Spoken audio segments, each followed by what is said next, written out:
Bize bitta aybimizni aytaymi? Tushunmasdan odamlar o'z puliga kasallikni sotib olyapti. Nima uchun kasalliklar ko'paydi? O'ylamayapmiz-da. Oldinlari qanaqa edi? Hozir qanaqa bo'lyapti? Oddiy bir odam deylik, kasal bo'ldi, buyragi shamolladi, yo prostata bo'lyapti. Doktorga boryapti. Doktor unga dori yozib beryapti. Necha xildir dori yozib beradi. Bir salafan dori qilib beradi. Endi shuni olib keldingiz. Olsam ziyon qiladimi, foyda qiladimi degan narsani bir fikr qiling endi. Endi buni boshqa bitta sog'lom odamga sinashlikka beraylik buni. Sening kasaling bormi, yo'qmi? Ha, kasalim yo'q. Sog'lommisan? Ha. Mana prostataga dori ekan, mana buyrakka dori ekan. Shuni olib ko'rchi, nima bo'lasan ekan? Men o'zi kasal bo'lsam, buni olib battar bo'lib qolmaydi. Sen sog'lom taningga olib ko'rchi, yana ham kuchga kirasanmi yo kasal qiladimi degan savolni beramiz-da, sog'lom odamga shuni qilamiz. Nima bo'ladi? Sog'lom odam kasal bo'ladi. Kerak bo'lsa bir dona ukol bilan o'lib qolishi mumkin.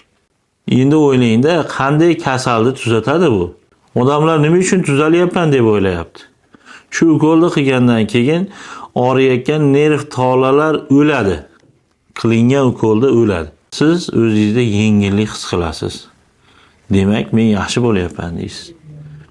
Endi organizm nima qiladi? Bu o'lgan nervni yana qaytadan tiklaydi. Dorini kuchi ketadi.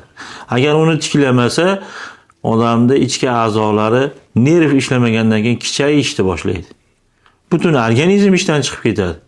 Shuning uchun organizm shunaqa kuchli narsa bo'ladiki, buni qaytadan yana ishlab chiqaradi.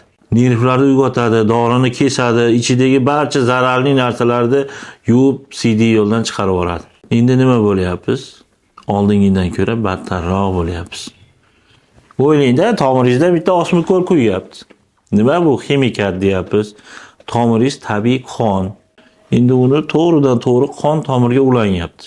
Bundagi tatib ko'ring buni, nima ekanligini bilasiz, zaharli narsaligini bilasiz. Shuni qonga quyib yuboryapti. Endi nima bo'ladi?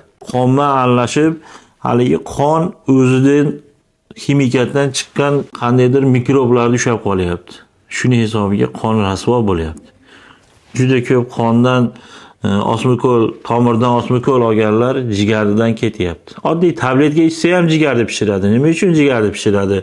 Organizmga tushgan shunaqa nojo'ya organizmga ziyon beruvchi narsalarni jigar tozalaydi.